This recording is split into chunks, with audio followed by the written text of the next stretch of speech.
ಪ್ರಿಯ ವೀಕ್ಷಕರೇ, ನಿಮ್ಮೆಲ್ಲರನ್ನ ಕರ್ತನಾದ ಯೇಸು ಕ್ರಿಸ್ತನ ಹೆಸರಿನಲ್ಲಿ ಈ ಹೋಪ್ ಮಾಧ್ಯಮದ ಸಂದೇಶಕ್ಕೆ ಪ್ರೀತಿಪೂರ್ವಕವಾಗಿ ನಿಮ್ಮನ್ನು ಆಹ್ವಾನ ಮಾಡುತ್ತೇನೆ.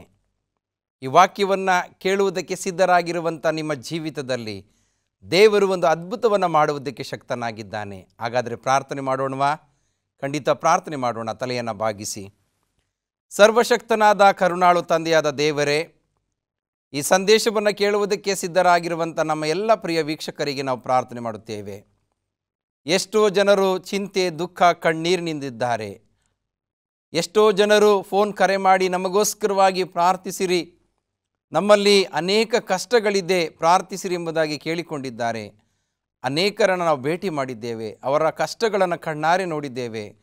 ಕರ್ತನಾದ ದೇವರೇ, ಅವರಿಗೆ ಬಿಡುಗಡೆಯನ್ನು ಕೊಡು. ಈ ಸಂದೇಶದ ಮೂಲಕವಾಗಿ ಅವರಿಗೆ ಸಮಾಧಾನ, ಶಾಂತಿಯನ್ನು ದಯಪಾಲಿಸಿಕೊಡು.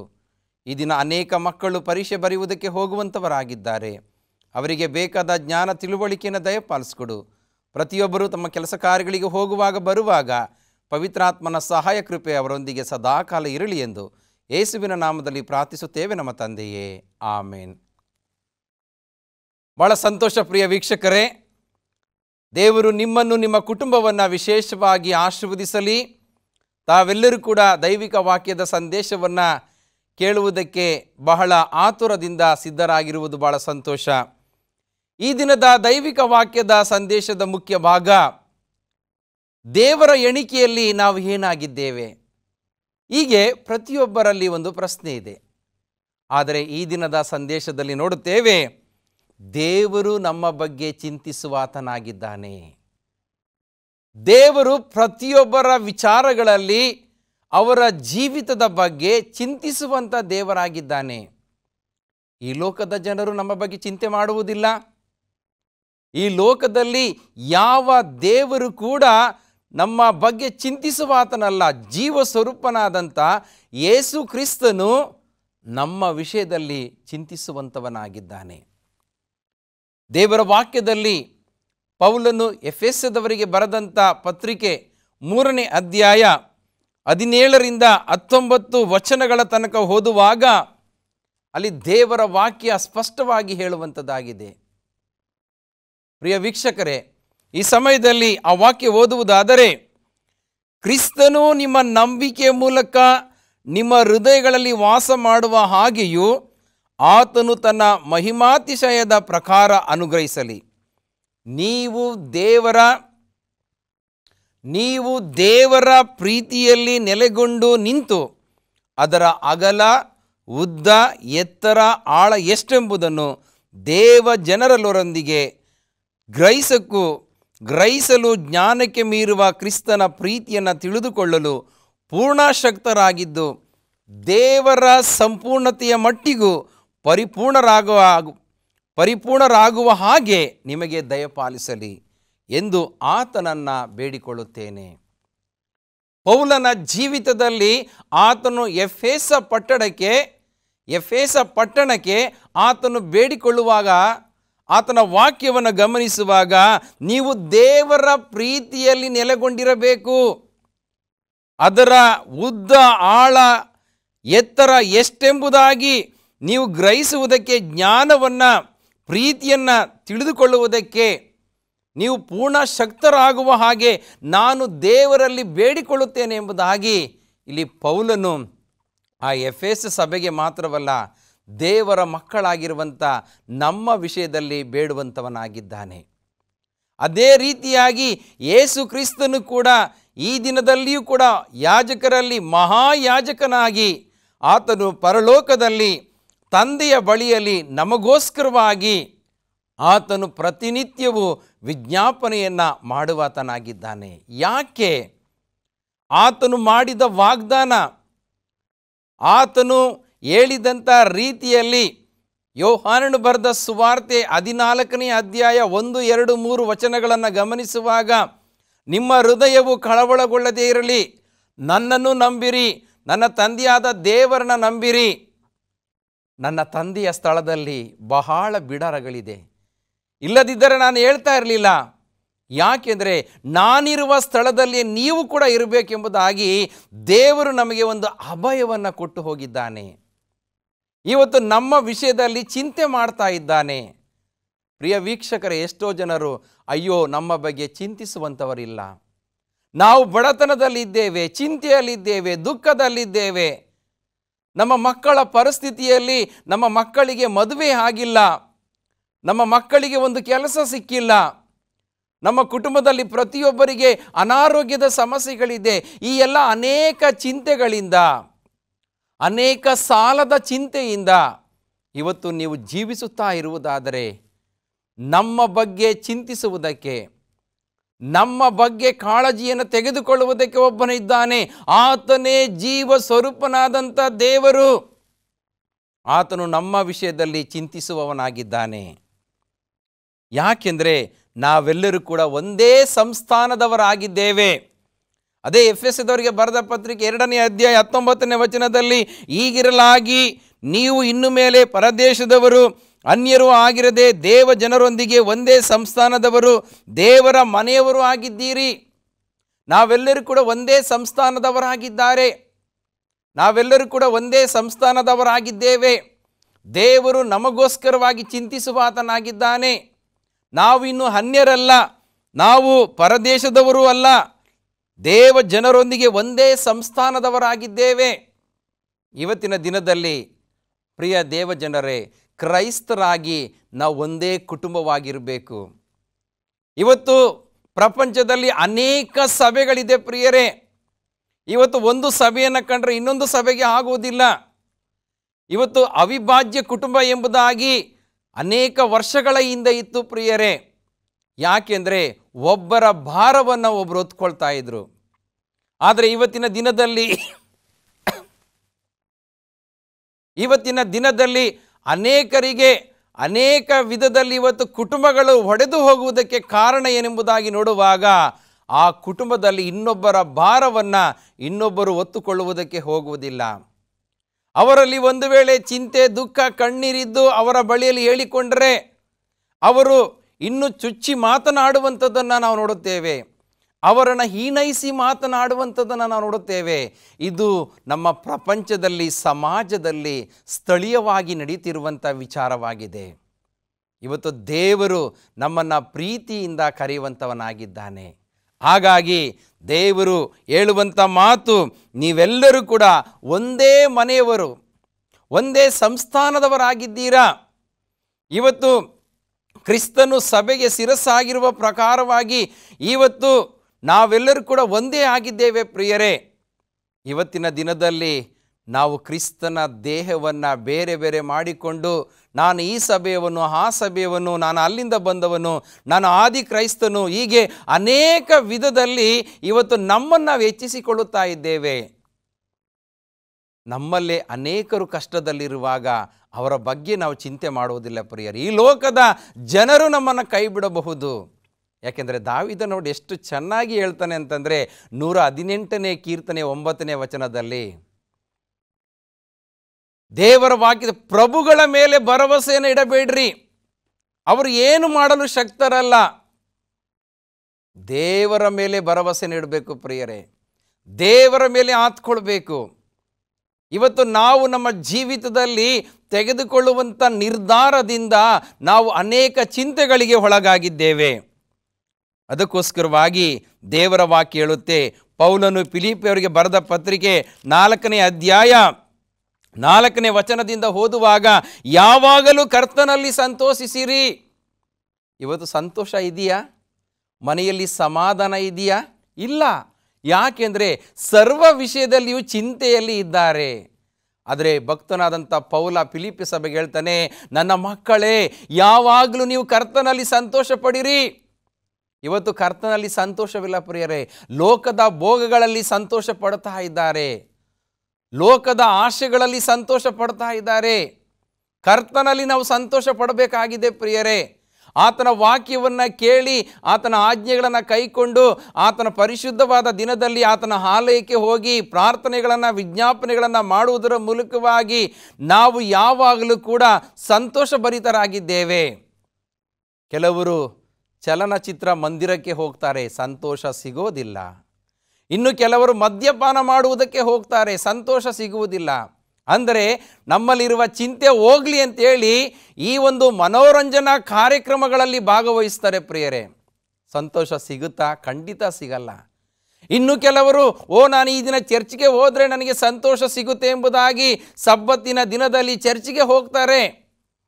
ಆದರೆ ಹೋಗುವಾಗ ತಮ್ಮನ್ನು ಹೇಗೆ ಸಿದ್ಧ ಮಾಡಿಕೊಳ್ಳಬೇಕು, ಆಲಯದಲ್ಲಿ ಹೇಗೆ ಕುಳಿತುಕೊಳ್ಳಬೇಕು, ಯಾವ ರೀತಿಯಲ್ಲಿ ನಾವು ದೇವರ ವಾಕ್ಯವನ್ನು ಕೇಳಬೇಕು ಎಂಬುದಾಗಿ ನಮ್ಮನ್ನು ನಾವು ದೇವರಿಗೆ ಒಪ್ಪಿಸಿಕೊಟ್ಟಾಗ ಮಾತ್ರ ಸಾಧ್ಯ.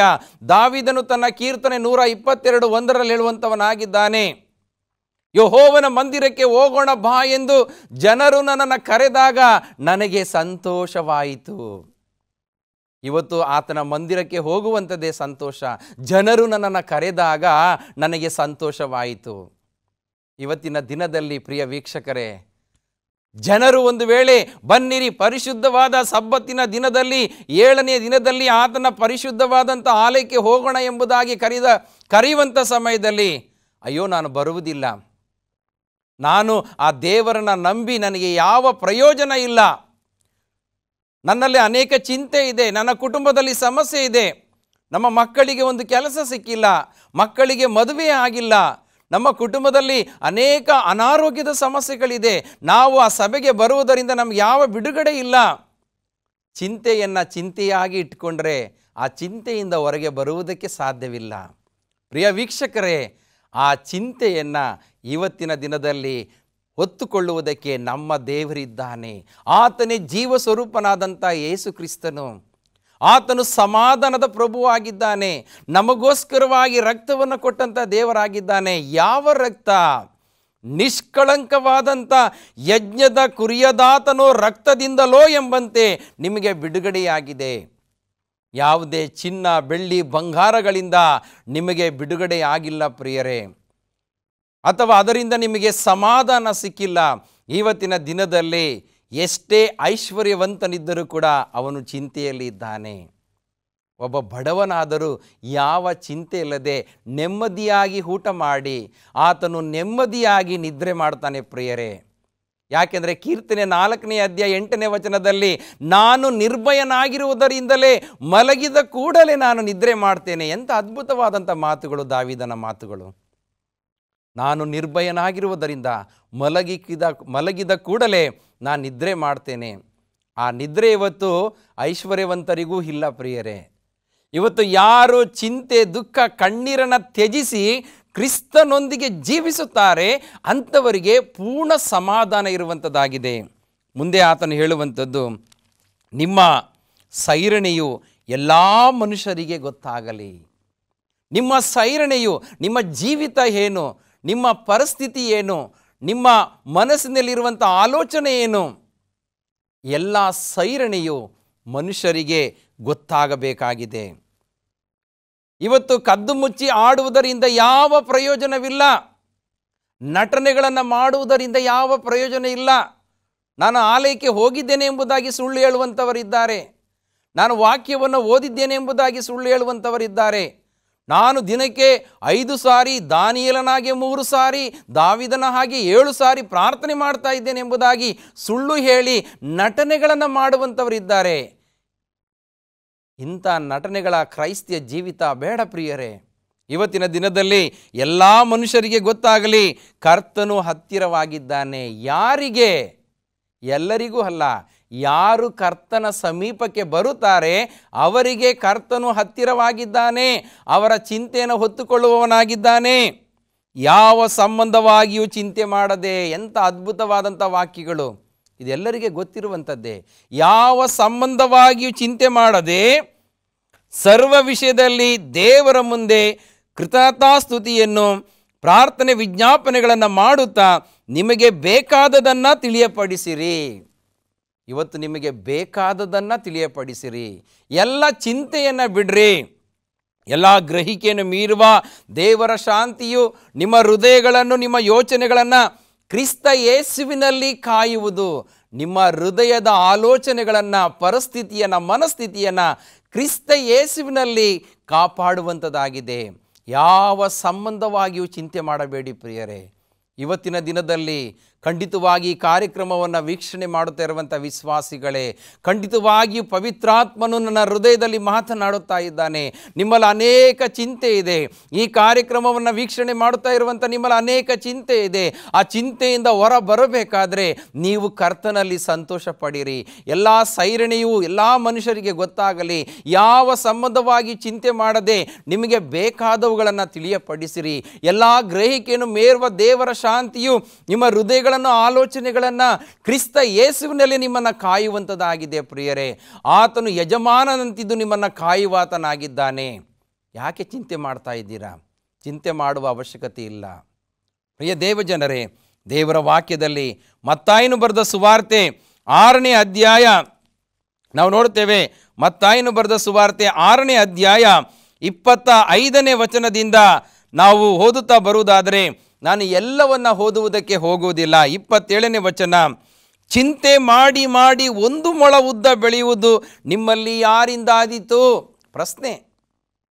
ಚಿಂತೆ ಮಾಡಿ ಮಾಡಿ 1 ಮೊಳ ಬೆಳಿಲಿಕ್ಕೆ ಸಾಧ್ಯ ಇದೆಯಾ? ಖಂಡಿತ ಇಲ್ಲ ಪ್ರಿಯರೇ. ಒಂದು ವೇಳೆ 1 ಮೊಳ ಬೆಳಿಲಿಕ್ಕೆ ದೇವರ ಶಕ್ತಿ ಕೊಟ್ಟಿದ್ರೆ ಚಿಂತೆ ಮಾಡಿ ಮಾಡಿ ಅವರು ಐಶ್ವರ್ಯದಲ್ಲಿ ಬೆಳೀತಾ ಇದ್ರು, ಅನೇಕ ರೀತಿಯಲ್ಲಿ ತಮ್ಮಂತಾವು ಸಾಮರ್ಥ್ಯರು ಎಂಬುದಾಗಿ ಬೆಳೀತಾ ಇದ್ರು. ಆದರೆ ಚಿಂತೆ ಮಾಡುವುದರಿಂದ ಯಾರೂ ಬೆಳಿಲಿಕ್ಕೆ ಸಾಧ್ಯವಿಲ್ಲ. ಒಂದು ಗಿಡದ ಕುಡಿಯನ್ನು ಅರ್ಧಕ್ಕೆ ಕತ್ತರಿಸುವುದಾದರೆ ಕುಡಿಯನ್ನು ಕಿತ್ತಾಕಿದಾಗ ಅದು ಒಂದು ವೇಳೆ ಬೆಳಿಬೋದು. ಯಾಕೆಂದರೆ ದೇವರು ಅದಕ್ಕೆ ಬೇಕಾದಂಥ ಎಲ್ಲ ರೀತಿಯ ಆಶೀರ್ವಾದ ಕೊಟ್ಟಿದ್ದಾನೆ. ಅದೇ ರೀತಿಯಾಗಿ ಮನುಷ್ಯನು ಚಿಂತೆಯಿಂದ 1 ಮೊಳ ಉದ್ದ ಬೆಳೆಯುವುದಕ್ಕೆ ಸಾಧ್ಯವೇ ಇಲ್ಲ. ಇದಲ್ಲದೆ ನೀವು ಬೆಳೆಯುವುದು ನಿಮ್ಮಲ್ಲಿ ಯಾರಿಂದಾದೀತು? ಇದಲ್ಲದೆ ನೀವು ಉಡುಪಿನ ವಿಷಯದಲ್ಲಿ ಚಿಂತೆ ಮಾಡುವುದೇಕೆ? ಅಡವಿಯ ಹೂಗಳು ಬೆಳೆಯುವ ರೀತಿಯನ್ನು ಯೋಚಿಸಿ ತಿಳಿಯಿರಿ. ಅವು ದುಡಿಯುವುದಿಲ್ಲ, ನೂಲುವುದಿಲ್ಲ. ಆದಾಗ್ಯೂ ಈ ಹೂಗಳಲ್ಲಿ ಒಂದಕ್ಕಿರುವಷ್ಟು ಅಲಂಕಾರವು ಅರಸನಾದ ಸೊಲೊಮೋನನಿಗೆ ಸಹ ಅವನು ತನ್ನ ಸಕಲ ವೈಭವದಿಂದ ಇರುವಾಗಲೂ ಇರಲಿಲ್ಲವೆಂದು ನಿಮಗೆ ಹೇಳುತ್ತೇನೆ. ಹಾಗಾಗಿ ಯಾವ ವಿಷಯದಲ್ಲಿಯೂ ಕೂಡ ಚಿಂತೆ ಮಾಡಬಾರದು ಪ್ರಿಯರೇ. ಆಕಾಶದಲ್ಲಿರುವ ಪಕ್ಷಿಗಳನ್ನು ನೋಡಿರಿ, ಅವುಗಳಿಗೆ ಯಾವ ಚಿಂತೆಯಿಲ್ಲ ಪ್ರಿಯರೇ. ದೇವರು ಹೇಗೆ ಸೃಷ್ಟಿಯನ್ನು ಸಾಕಿ ಸಲಹುವಿ ಪ್ರಾಣಿಗಳಿಗೆ ಪಕ್ಷಿಗಳಿಗೆ ಪ್ರತಿನಿತ್ಯವೂ ಆಹಾರವನ್ನು ಕೊಡುವವನಾಗಿದ್ದಾನೋ, ಅದೇ ರೀತಿಯಾಗಿ ಮನುಷ್ಯನಲ್ಲಿ ಏನೇ ಚಿಂತೆಗಳಿದ್ದರೂ ಅದನ್ನು ಹೊತ್ತುಕೊಳ್ಳುವಂಥ ದೇವರಾಗಿದ್ದಾನೆ. ಕೀರ್ತನೆ 37ನೇ ಅಧ್ಯಾಯ 5ನೇ ವಚನವನ್ನು ನಾವು ನೋಡುವಂಥ ಸಮಯದಲ್ಲಿ ಅಲ್ಲಿಯೂ ಕೂಡ ದೇವರ ವಾಕ್ಯ ಹೇಗೆ ನಮ್ಮನ್ನು ಎಚ್ಚರಿಸುವಂಥದ್ದಾಗಿದೆ ಎಂಬುದನ್ನು ನೋಡುವಾಗ, ನಿನ್ನ ಭೂಯಾತ್ರೆಯ ಚಿಂತೆಯನ್ನು ಯೆಹೋವನಿಗೆ ವಹಿಸಿಬಿಟ್ಟು ಭರವಸದಿಂದಿರು. ಇವತ್ತಿನ ದಿನದಲ್ಲಿ ನಾವು ನಮ್ಮ ಚಿಂತೆಯನ್ನು ಮನುಷ್ಯರ ಮೇಲೆ ಹೇಳ್ಕೊಳ್ತೇವೆ. ನನಗಿದೆ, ಈ ಚಿಂತೆ ಇದೆ, ಆ ಚಿಂತೆ ಇದೆ, ನಮ್ಮ ಮಕ್ಕಳನ್ನು ಮದುವೆ ಮಾಡಬೇಕು, ನಮ್ಮ ಮಕ್ಕಳಿಗೆ ಕೆಲಸ ಸಿಕ್ಕಿಲ್ಲ, ಆರೋಗ್ಯದ ಸಮಸ್ಯೆಗಳಿದೆ, ಹಣಕಾಸಿನ ಸಮಸ್ಯೆ ಇದೆ, ಸಾಲದ ಸಮಸ್ಯೆ ಇದೆ ಎಂಬುದಾಗಿ ಮನುಷ್ಯನ ಬಳಿಯಲ್ಲಿ ಹೇಳಿಕೊಳ್ತಾರೆ. ಅದರಲ್ಲಿ ದೇವರ ವಾಕ್ಯ ಹೇಳುತ್ತೆ, ನಿನ್ನ ಭೂಯಾತ್ರೆಯ ಚಿಂತೆಯನ್ನು ಯೆಹೋವನಿಗೆ ವಹಿಸಿಬಿಟ್ಟು ಭರವಸದಿಂದಿರು, ಆತನೇ ಅದನ್ನು ಸಾಗಿಸುವನು. ನೀನು ಭರವಸದಿಂದಿರು. ಯಾಕೆಂದರೆ 125ನೇ ಕೀರ್ತನೆ 1ನೇ ವಚನದಲ್ಲಿ ಯೆಹೋವನಲ್ಲಿ ಭರವಸವಿಡುವವರು ಚೀಯೋನ್ ಪರ್ವತದ ಹಾಗೆ ಇದ್ದಾರೆ, ಅದು ಕದಲುವುದಿಲ್ಲ, ಸ್ಥಿರವಾಗಿರುತ್ತದೆ. ಇವತ್ತು ಆ ಸ್ಥಿರತೆಯನ್ನು ನೀವು ಕಾಪಾಡಿಕೊಳ್ಬೇಕಾದ್ರೆ ನಿಮ್ಮ ಭೂಯಾತ್ರೆಯ ಚಿಂತೆಯನ್ನು ಆತನ ಮೇಲೆ ಹಾಕಿರಿ. ಆತನು ನಿಮಗೋಸ್ಕರವಾಗಿ ಚಿಂತಿಸುವವನಾಗಿದ್ದಾನೆ. ಯಾಕೆಂದರೆ ಆತನೇ ಅದನ್ನು ಸಾಗಿಸುವವನಾಗಿದ್ದಾನೆ. ಮತ್ತು ಅದೇ ಕೀರ್ತನೆ 55ನೇ ಅಧ್ಯಾಯ 22ನೇ ವಚನವನ್ನು ನೋಡುವಾಗ ಅಲ್ಲಿ ಕೂಡ ದಾವೀದ ಎಷ್ಟು ಅದ್ಭುತವಾಗಿ ಬರೆಯುವಂಥವನಾಗಿದ್ದಾನೆ. 55ನೇ ಕೀರ್ತನೆ 22ನೇ ವಚನ, ನಿನ್ನ ಚಿಂತಭಾರವನ್ನು ಯೆಹೋವನ ಮೇಲೆ ಹಾಕು, ಆತನು ನಿನ್ನನ್ನು ಉದ್ಧಾರ ಮಾಡುವನು. ನೀತಿವಂತನನ್ನು ಎಂದಿಗೂ ಕದಲಗೊಡಿಸನು, ನೀತಿವಂತನನ್ನು ಎಂದಿಗೂ ಕದಲಗೊಡಿಸನು. ಇವತ್ತಿನ ದಿನದಲ್ಲಿ ನಾವು ದೇವರ ಬಳಿಯಲ್ಲಿ ವಾಸ ಮಾಡುವಾಗ ಯಾವುದೇ ಚಿಂತೆ ಇಲ್ಲ ಪ್ರಿಯರೇ. ದೇವರ ವಾಕ್ಯದಲ್ಲಿ ಬೆಳೆಯುವಾಗ ಯಾವುದೇ ಚಿಂತೆ ಇಲ್ಲ. ದೇವರ ಸಮೀಪಕ್ಕೆ ಬಂದು ಪ್ರಾರ್ಥನಾ ಜೀವಿತದಲ್ಲಿ ನಮ್ಮನ್ನು ನಾವು ತೊಡಗಿಸಿಕೊಂಡಾಗ ಯಾವ ಚಿಂತೆ ಇಲ್ಲ. ಪ್ರತಿ ವಾರದಲ್ಲಿ ಸಬ್ಬತ್ತಿನ 7ನೇ ದಿನದಲ್ಲಿ ಆತನ ಪರಿಶುದ್ಧವಾದ ಆಲಯಕ್ಕೆ ಹೋಗುವಾಗ ದೇವರು ನಮ್ಮೊಂದಿಗಿದ್ದು ಸಂತೋಷ ಸಮಾಧಾನವನ್ನು ಕೊಡುತ್ತಾನೆ. ಅಲ್ಲಿ ನಮಗೆ ಚಿಂತೆ ಇರುವುದಿಲ್ಲ. ಪ್ರಿಯ ದೇವಜನರೇ, ಇವತ್ತು ನಾವು ಅನೇಕ ಚಿಂತನೆಯನ್ನು ಮಾಡುವುದರ ಮೂಲಕವಾಗಿ ನಮ್ಮ ದೇಹವು ಕ್ಷೀಣವಾಗುತ್ತಾ ಇದೆ ಹೊರತು ನಮ್ಮ ದೇಹವು ವೃದ್ಧಿಯಾಗುವುದಕ್ಕೆ ಸಾಧ್ಯವಿಲ್ಲ. ಎಚ್ಚರಿಕೆಯ ಹೆಜ್ಜೆಯನ್ನು ನಾವಿಡಬೇಕಾಗಿದೆ ಪ್ರಿಯರೇ. ಯಾಕೆಂದರೆ ಶದ್ರಾಕ್, ಮೇಷಕ್, ಅಬೇದ್ನೆಗೋ ಅವರು ಯಾವ ವಿಷಯದಲ್ಲಿ ಚಿಂತನೆಯನ್ನು ಮಾಡಲಿಲ್ಲ. ಅವರಿಗೆ ಒಂದು ನಿರೀಕ್ಷೆ ಇತ್ತು. ದೇವರು ನಮ್ಮ ಸಂಗಡ ಇದ್ದಾನೆ, ನಮ್ಮನ್ನು ಬಲಪಡಿಸುತ್ತಾನೆ, ನಮಗೆ ಬೇಕಾದ ಸಹಾಯವನ್ನು ಮಾಡ್ತಾನೆ ಎಂಬುದಾಗಿ ದೇವರು ಅವರನ್ನು ಅದ್ಭುತವಾಗಿ ನಡೆಸಿದರು. ನೆಬೂಕದ್ನೆಚ್ಚರ ರಾಜನು ಅವರಿಗೆ ಬೇಕಾದಂಥ ಎಲ್ಲ ಸ್ಥಾನಮಾನಗಳನ್ನು ಕೊಟ್ಟನು ಎಂಬುದಾಗಿ ನಾವು ನೋಡುತ್ತೇವೆ ಪ್ರಿಯರೇ. ಆತನಲ್ಲಿದ್ದಂಥ ಗರ್ವ ತಗ್ಗಿಸಲ್ಪಡ್ತು ಎಂಬುದಾಗಿ ನಾವು ನೋಡುತ್ತೇವೆ. ಸತ್ಯ ದೇವರನ್ನು ತಿಳ್ಕೊಂಡ ಪ್ರಿಯರೇ, ದುಷ್ಟನಾಗಿದ್ದಂಥ ನೆಬೂಕದ್ನೆಚ್ಚರ ರಾಜನು ಈಗ ಸತ್ಯ ದೇವರನ್ನು ತಿಳ್ಕೊಳ್ಳುವುದಕ್ಕೆ ಶದ್ರಾಕ್, ಮೇಷಕ್, ಅಬೇದ್ನೆಗೋ ಅವರು ಕಾರಣ. ಯಾಕೆಂದರೆ ಅವರು ಯಾವ ವಿಷಯದಲ್ಲಿ ಕೂಡ ಚಿಂತೆ ಮಾಡಲಿಲ್ಲ. ಅಯ್ಯೋ ನಮ್ಮನ್ನು ಬೆಂಕಿಗೆ ಹಾಕಿದ್ದಾರೆ, ಅಯ್ಯೋ ನಮ್ಮ ಪರಿಸ್ಥಿತಿ ಏನು, ಹೀಗೆ ಯಾವ ವಿಷಯದಲ್ಲಿ ಕೂಡ ಚಿಂತೆ ಮಾಡಲಿಲ್ಲ. ಅವರಿಗೆ ಒಂದು ನಿರೀಕ್ಷೆ ಉಂಟು, ನಮ್ಮ ಜೀವ ಸ್ವರೂಪನಾದ ದೇವರು ಕಾಪಾಡುತ್ತಾನೆ ಎಂಬುದಾಗಿ. ಹಾಗಾಗಿ 1 ಪೇತ್ರ 5ನೇ ಅಧ್ಯಾಯ 7 ಮತ್ತು 8ನೇ ವಚನವನ್ನು ಓದುವಾಗ ಅಲ್ಲಿ ಕೂಡ ಪೇತ್ರನು ಸ್ಪಷ್ಟವಾಗಿ ಹೇಳುವಂಥವನಾಗಿದ್ದಾನೆ. ನಿಮ್ಮ ಚಿಂತಾಭಾರವನ್ನು, ನಿಮ್ಮ ಚಿಂತೆಯನ್ನೆಲ್ಲ ಆತನ ಮೇಲೆ ಹಾಕಿರಿ, ಆತನು ನಿಮಗೋಸ್ಕರ ಚಿಂತಿಸುತ್ತಾನೆ. ಸ್ವಸ್ಥಚಿತ್ತರಾಗಿರಿ, ಎಚ್ಚರವಾಗಿರಿ. ನಿಮ್ಮ ವಿರೋಧಿಯಾಗಿರುವ ಸೈತಾನನು ಗರ್ಜಿಸುವ ಸಿಂಹದೋಪಾದಿಯಲ್ಲಿ ಯಾರನ್ನು ನುಂಗಲೆಂದು ಹುಡುಕುತ್ತಾ ತಿರುಗುತ್ತಾನೆ. ನೀವು ನಂಬಿಕೆಯಲ್ಲಿ ದೃಢವಾಗಿರಿ. ಇವತ್ತಿನ ದಿನದಲ್ಲಿ ನಂಬಿಕೆಯಲ್ಲಿ ನೀವು ದೃಢವಾಗಬೇಕು ಪ್ರಿಯರೇ. ನಿರೀಕ್ಷೆಯನ್ನು ಕಳೆದುಕೊಳ್ಬೇಡಿ. ನಿಮ್ಮ ಏನೇ ಚಿಂತೆಗಳಿರಲಿ, ನಿಮ್ಮ ಚಿಂತೆಯನ್ನು ಆತನ ಮೇಲೆ ಹಾಕಿರಿ. ಆತನು ನಿಮಗೋಸ್ಕರವಾಗಿ ಚಿಂತಿಸುವಂಥವನಾಗಿದ್ದಾನೆ. ಯೇಸು ಕ್ರಿಸ್ತನು ಮರಿಯಳ ಮತ್ತು ಮಾರ್ತಳ ಮನೆಗೆ ಹೋದಂಥ ಸಮಯದಲ್ಲಿ, ಅಯ್ಯೋ ಮಾರ್ತಳೆ, ನೀನು ಸರ್ವ ವಿಷಯದಲ್ಲಿಯೂ ಗಡಿಬಿಡಿಯಲ್ಲಿಯೂ ಚಿಂತೆಯಲ್ಲಿಯೂ ಇದ್ದೀಯಾ, ಆದರೆ ಮರಿಯಳು ಉತ್ತಮ ಭಾಗವನ್ನು ಆರಿಸಿಕೊಂಡಿದ್ದಾಳೆ. ಯೇಸುವಿನ ಪಾದದ ಕೆಳಗಡೆ ಕುಳಿತುಕೊಂಡು ದೇವರ ವಾಕ್ಯವನ್ನು ಕೇಳುತ್ತಾ ಇದ್ಲು. ಆ ವಾಕ್ಯವನ್ನು ಕೇಳುತ್ತಲೇ ಆಕೆಯ ಮನಸ್ಸಿನಲ್ಲಿ ಯಾವುದೇ ಚಿಂತೆ ಇರಲಿಲ್ಲ ಪ್ರಿಯರೇ. ಆದರೆ ಮಾರ್ತಳಲ್ಲಿ ಗಡಿಬಿಡಿಯ ಜೀವಿತ ಇದ್ದ ಪ್ರಯುಕ್ತವಾಗಿ ಆಕೆಯಲ್ಲಿ ಚಿಂತೆ ಇತ್ತು ಪ್ರಿಯರೇ. ಅಂಥ ಜೀವಿತಕ್ಕೆ ನಾವು ಹೋಗಬಾರ್ದು. ಮಾರ್ತಳಲ್ಲಿದ್ದಂಥ ಜೀವಿತ ಇವತ್ತು ನಮ್ಮಲ್ಲಿ ಇರಬಾರ್ದು ಪ್ರಿಯರೇ. ಮರಿಯಳಲ್ಲಿದ್ದಂಥ ಜೀವಿತ, ಆ ಉತ್ತಮ ಭಾಗವನ್ನು ನಾವು ಆರಿಸಿಕೊಂಡಾಗ ದೇವರು ನಿಮ್ಮನ್ನು ಬಲಪಡಿಸುವ ಆತನಾಗಿದ್ದಾನೆ. ಹೆದರಬೇಡಿರಿ. ಇವತ್ತಿನ ದಿನದಲ್ಲಿ ಬಹಳ ಗುಬ್ಬಿಗಳಿಗಿಂತ ನೀವು ಹೆಚ್ಚಿನವರಾಗಿದ್ದೀರಾ. ಹಾಗಾಗಿ ಚಿಂತೆ ಮಾಡದೆ ದೇವರ ಸಮೀಪಕ್ಕೆ ಬಂದು ನಿಮ್ಮ ಚಿಂತೆಯನ್ನೆಲ್ಲ ಆತನ ಮೇಲೆ ಹಾಕಿರಿ. ಆತನು ನಿಮಗೋಸ್ಕರ ಚಿಂತಿಸುವಾಗ ದೇವರು ನಮ್ಮ ಬಗ್ಗೆ ಯಾವಾಗಲೂ ಚಿಂತಿಸಿ ನಮ್ಮನ್ನು ಬಲಪಡಿಸುವುದಕ್ಕೆ ಶಕ್ತನಾಗಿದ್ದಾನೆ. ಬಲಪಡಿಸುವ ಆತನಲ್ಲಿ ಇದ್ದುಕೊಂಡೇ ಎಲ್ಲದಕ್ಕೂ ಶಕ್ತನಾಗಿದ್ದೇನೆ ಎಂಬುದಾಗಿ ದೇವರ ವಾಕ್ಯ ಹೇಳುತ್ತೆ. ಆ ಬಲವು ನಿಮ್ಮ ಕುಟುಂಬದ ಮೇಲೆ, ನಿಮ್ಮ ಕೆಲಸದ ಮೇಲೆ, ನಿಮ್ಮ ಮಕ್ಕಳ ವಿದ್ಯಾಭ್ಯಾಸದ ಮೇಲೆ, ನಿಮ್ಮ ಮಕ್ಕಳ ಕಾರ್ಯದ ಮೇಲೆ ಸದಾಕಾಲ ಕ್ರಿಸ್ತೇಸುವಿನ ಕೃಪೆ ನಿತ್ಯವೂ ನೆಲೆಯಾಗಿರಲಿ ಎಂಬುದೇ ನನ್ನ ಪ್ರಾರ್ಥನೆಯಾಗಿದೆ. ದೇವರು ತಾನೇ ವಾಕ್ಯವನ್ನು ಆಶೀರ್ವದಿಸಲಿ. ಆಮೇನ್. ಪ್ರಾರ್ಥನೆ ಮಾಡೋಣ.